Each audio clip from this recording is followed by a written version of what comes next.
George, let's talk about the airlines because it's not one big, broad story. Talk to me about the names that are doing OK, doing well even, and the names that are struggling. Sure, yes. So good morning. So far we've seen United and Delta report, and they were pretty decent reports, as well as Alaska. And they were decent reports, and it was all built on the strength of revenue. And those are airlines that have a good component of premium in their revenue mix, right? Front of the cabin, higher price point seats.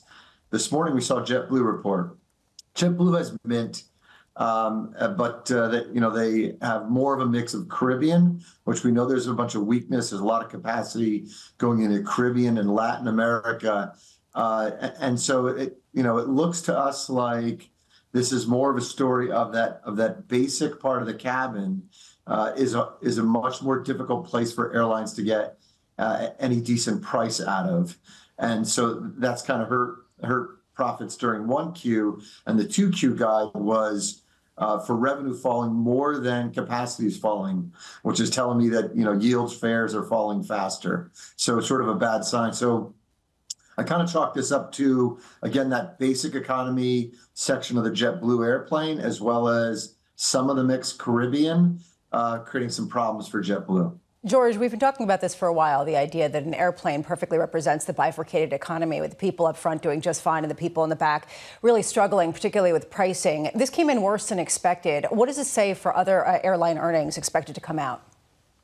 So we're about to go to earnings for the lower cost airlines. We'll have Frontier, we have Spirit. Spirit's already given us a bit of a guide.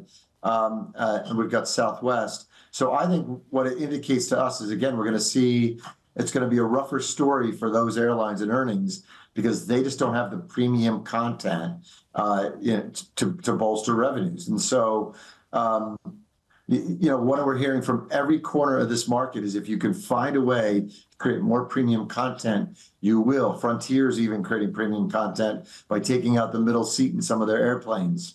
So, meaning taking out blocking the middle seats, so you don't have someone sitting next to you. So I think, again, where we're going to end up is airlines will step on that premium seating, demand as hard as they can. And we're seeing that everywhere in the market until that probably breaks down a bit too. But if you don't have a lot of premium seating, you're going to have a real hard time maintaining revenue, and that's going to hurt earnings.